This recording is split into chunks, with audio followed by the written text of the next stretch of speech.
जोर का एक जयकारा सभी मिलकर पूरी भावना के साथ, भारत माता की, भारत माता की।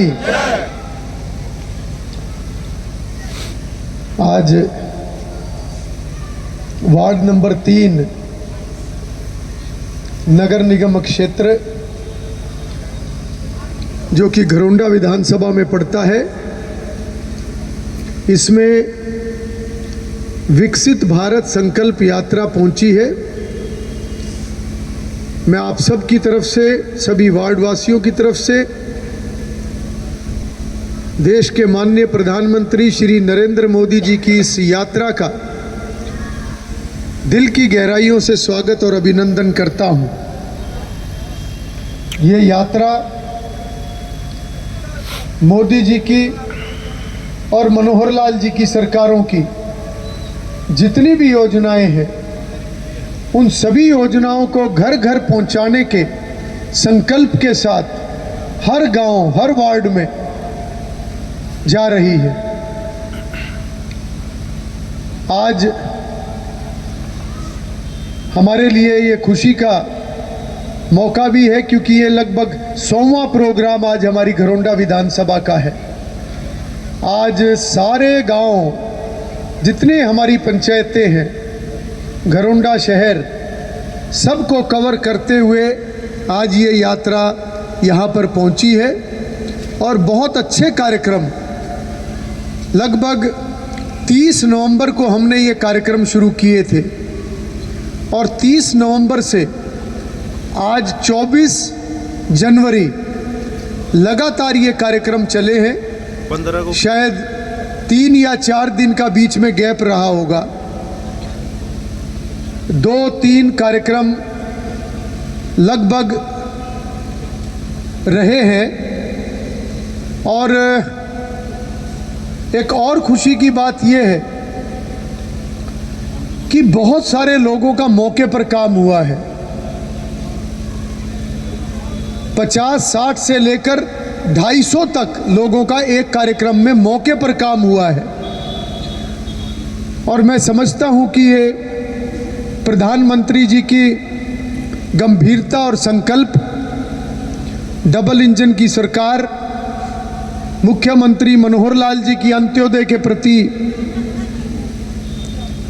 एक गंभीरता, उसका ये परिणाम है कि आज गांव-गांव में वार्ड अनुसार घर घर तक आज योजनाओं को पहुंचाने के लिए सरकार और मोदी जी की पूरी टीम, जिसके अंदर हमारे सभी अधिकारी, कर्मचारी, हमारे जनप्रतिनिधि, हम सभी पूरे तरीके से वचनबद्ध और उस वचनबद्धता के साथ सबने मिलकर काम किया है। मैं खास तौर पर अपने सभी अधिकारियों का, कर्मचारियों का, पूरी टीम जिन्होंने लगातार इन दिनों में ये कार्य किया है, उन सबको मैं बधाई देना चाहूँगा, उन सब की प्रशंसा करना चाहूँगा। क्योंकि आमतौर पर ये माना जाता है कि अधिकारी कर्मचारी तो दफ्तरों में काम करते हैं, पर मैंने खुद देखा है कि छुट्टी वाले दिन भी और इतनी ठंड के अंदर खुद भी और परिवार के अंदर बुजुर्ग भी हैं, बच्चे भी हैं, और उसके बावजूद सबने इतना काम किया। ये दफ्तर का काम नहीं था, ये पूरा का पूरा सेवा का काम था। और मैं तो यहाँ तक कहूँगा, क्योंकि मैं थोड़ा आध्यात्मिक व्यक्ति भी हूँ, इस सारे यात्रा के दौरान जिसने जितना काम किया होगा उसने उतना पुण्य कमा लिया होगा।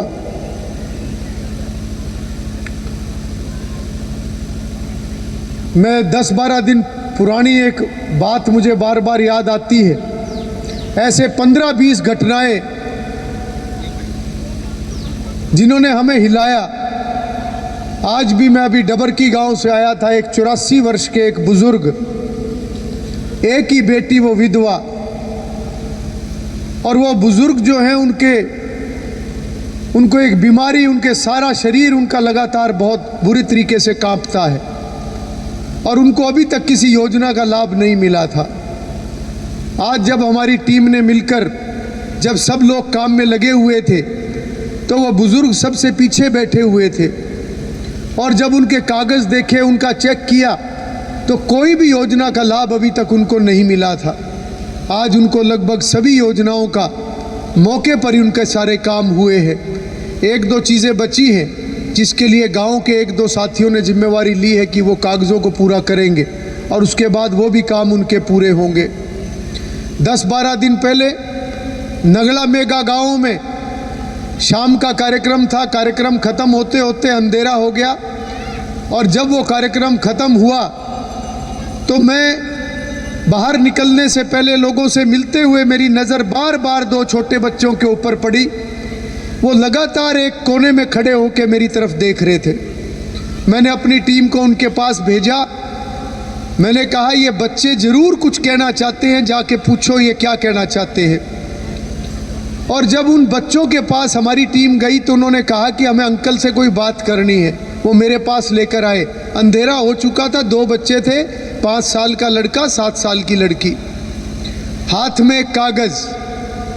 ये बातें मैं इसलिए बता रहा हूँ, मैंने 7-8 जगह इसका जिक्र किया है, क्योंकि आज हम जितने लोग हैं लगभग उस परमपिता परमात्मा की कृपा से हम इस हाल में तो हैं कि अपना जीवन बहुत अच्छे तरीके से गुजार रहे हैं और उसके साथ साथ साधन संपन्न होने के साथ साथ सभी को मान सम्मान भी समाज में मिला है। चाहे कोई अधिकारी है, कर्मचारी है, एक सुरक्षित जीवन मिला है।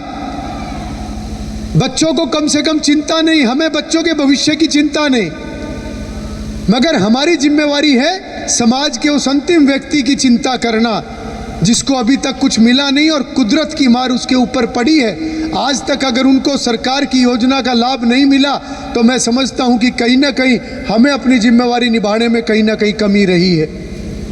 जब वो दोनों बच्चे मेरे पास आए तो मैंने पहला सवाल उनसे किया कि बेटा क्या बात है। उन्होंने कहा, अंकल हमें कुछ बोलना है, हम बहुत गरीब हैं, हमारे घर में कुछ भी नहीं है और हमें कुछ मिलता भी नहीं है। मैंने पूछा, बेटा आपके साथ बड़ा कौन आया है? उन्होंने कहा, कोई नहीं आया। क्यों नहीं आया? आपके पिताजी कहाँ हैं? बोले दिहाड़ी पे गए हुए हैं, अभी तक वापस नहीं आए। मैंने पूछा, बेटा माँ कहाँ है? तो बोले माँ नहीं है, माँ मर गई। बेटा 5 साल का, बिटिया 7 साल की। तो मैं दोबारा वही कुर्सी पे बैठ गए, हम लोग जितने हमारे साथी थे, अधिकारी कर्मचारी सब थे। मैंने कहा अभी नहीं जाएंगे, अब इनके सबके कागज़ देखो। कागज़ देखा, उसके हाथ में क्या है बेटा? ये हाथ में वो कागज़ मेरी तरफ करा, परिवार पहचान पत्र फटा हुआ 2 हिस्सों में, मैला सा हाथ में। जब मैंने लिया तो 2 हिस्सों में फटा हुआ वो परिवार पहचान पत्र। फिर बैठकर पूरी टीम ने उनका जो जो कागज़ चेक किए, जो जो कर सकते थे वो किया। ऐसे ऐसे कितने केस मैंने इस यात्रा के दौरान देखे हैं। 4 महीने पहले मेरी ड्यूटी पानीपत के अंदर थी। जब मैंने देखा उस यात्रा का जब कार्यक्रम चला हुआ था पानीपत शहर के एक वार्ड के अंदर, एक नौजवान एक बुजुर्ग महिला को गोद में लेके आया और वो बुजुर्ग महिला लगभग 70 साल से ऊपर उम्र थी, दोनों टांगे नहीं थी। और जब वो लेके आया तो हमने आगे बुलाया कि आगे लेकर आओ, और लाके उन्होंने उसको कुर्सी के ऊपर, वैसे तो हम कहते हैं कि बिठा दिया, मगर वो बिठाया नहीं, कुर्सी के ऊपर रख दिया। तो मैंने पूछा क्या बात है? तो उन्होंने कहा कि ये विकलांग है, दोनों टांगे नहीं है, मगर आज तक इसकी पेंशन नहीं बनी। तब मैंने वहाँ पर जितने मौजूद अधिकारी कर्मचारी, वहाँ कमिश्नर और सभी अधिकारी मौके पर थे, मैंने केवल उनकी तरफ देखकर, मैंने कोई प्रश्न नहीं किया।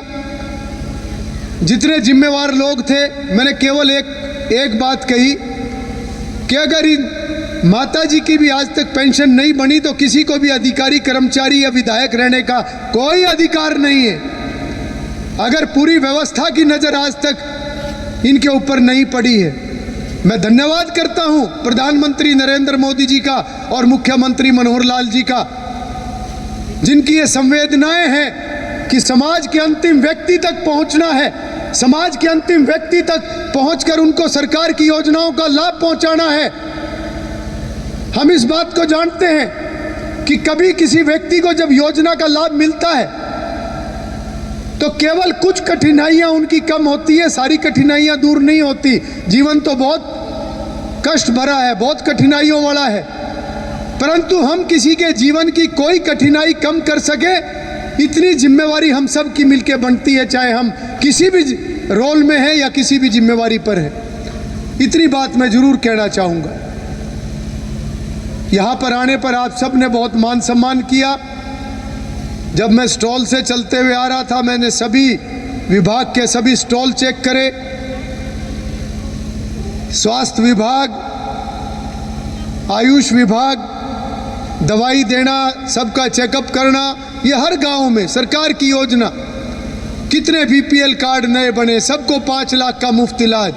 आने वाले समय में जिसका कंडम मकान होगा वो योजनाएं भी सरकार बना रही है, कहीं धक्के खाने की जरूरत नहीं है, घर बैठे उसी प्रकार से आएगा। और बहुत सारी योजनाएं, उसकी जानकारी लोगों को होनी चाहिए। गरीब लोगों के लिए दयालु योजना, कोई परिवार का कोई सदस्य अगर भगवान को प्यारा हो जाए, बीमा घर में नहीं है, कोई ऐसा कोई भी कारण से 1 लाख से 5 लाख रुपए तक का सहारा सरकार लगाने का काम करेगी। उन परिवारों को, जो बेटियां उन परिवारों में है 12वीं के बाद, उनकी मुफ्त शिक्षा कॉलेज में वो जहां तक पढ़े। इसी प्रकार से स्वच्छता को लेकर ये स्टॉल, अलग अलग तरह का कचरा अलग अलग तरह की डस्टबिन में डालना, ये जागरूकता हमारे अंदर होनी चाहिए। और ना केवल जागरूकता, हमें अपना दायित्व निभाना चाहिए। हम घर को साफ सुथरा रखते हैं, घर के बाहर की गली भी हमारा घर है, सड़क भी हमारे घर का हिस्सा है, कॉलोनी भी हमारा घर है। ये भाव हमारे अंदर होना चाहिए। स्वच्छता केवल कुछ लोगों की जिम्मेवारी नहीं है, स्वच्छता हर व्यक्ति की जिम्मेवारी है। इसी प्रकार से महिलाओं का स्टॉल, अभी मैं वहां बैठा हुआ कह रहा था, अरे बोल लो 5 मिनट और, क्योंकि वहां गुलगुले मिल गए मेरे को। मैं देखा डब्बे पड़े हुए थे, क्या क्या है, तो मेरी नजर पड़ी, मैंने कहा वहीं भेज दो, काफी देर होगी कुछ खाया नहीं। तो जैसे ही मैं यहाँ आया तो बोले आपका बोलने का नंबर है, मैंने इशारा करा, भाई 2-3 मिनट और बोल लो, मैं खा लूंगा इतनी देर। बहुत अच्छे गुलगुले थे जिसने भी बनाए, धन्यवाद। तो अपनी बात को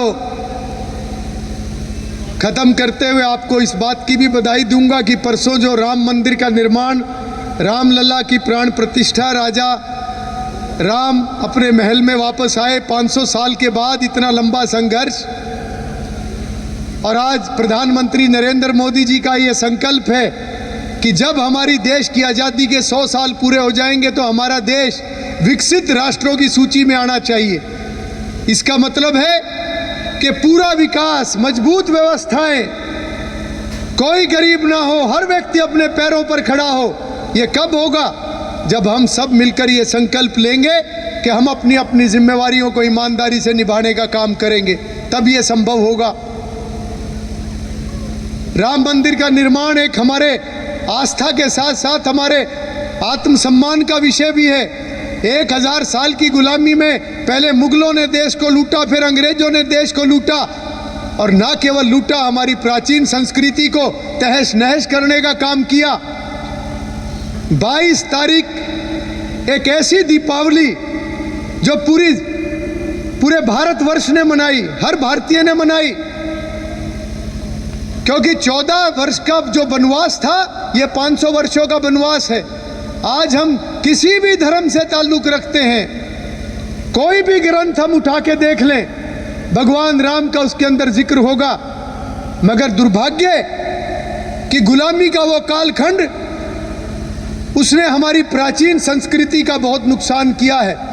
मोदी जी के प्रधानमंत्री बनने के बाद आज हमारी प्राचीन संस्कृति दोबारा मजबूत हो रही है। चाहे योग की बात है, चाहे आयुर्वेद की बात है, चाहे गीता की बात है, चाहे महापुरुषों की जयंती सरकारी स्तर पर मनाकर पूरे समाज के अंदर एक जुड़ाव लाने की बात है, उनके विचारों को नौजवानों तक पहुंचाने की बात है, नई पीढ़ी तक पहुंचाने की बात है।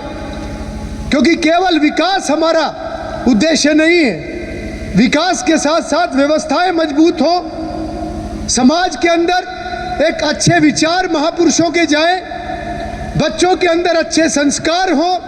कुल मिलाकर अगर हम सारी बातों का ध्यान रखेंगे तब जाकर ये समाज एक अच्छा समाज बनेगा, सुंदर समाज बनेगा। हमें बहुत सारी कमियों से अभी इकट्ठे होकर लड़ना है, चाहे वो नशे के खिलाफ, चाहे इस प्रकार की जितनी भी कुरीतियां, मिलकर हमें इनके साथ लड़ने की ज़रूरत है। अभी तो पर्यावरण का एक बहुत बड़ा चैलेंज हमारे सामने है, हमें पर्यावरण को भी मिलकर बचाना है। तो मैं आप सभी को 22 तारीख के प्राण प्रतिष्ठा उसकी भी बहुत बहुत बधाई देता हूं और उम्मीद करता हूं कि आज के इस यात्रा में, इस कैंप में बहुत लोगों को लाभ मिला होगा। सभी ने अपने अपने कागज़ यहाँ पर दिखाकर जो भी कमी होगी, काफ़ी लोगों को यहाँ पर भी लाभ मिला होगा।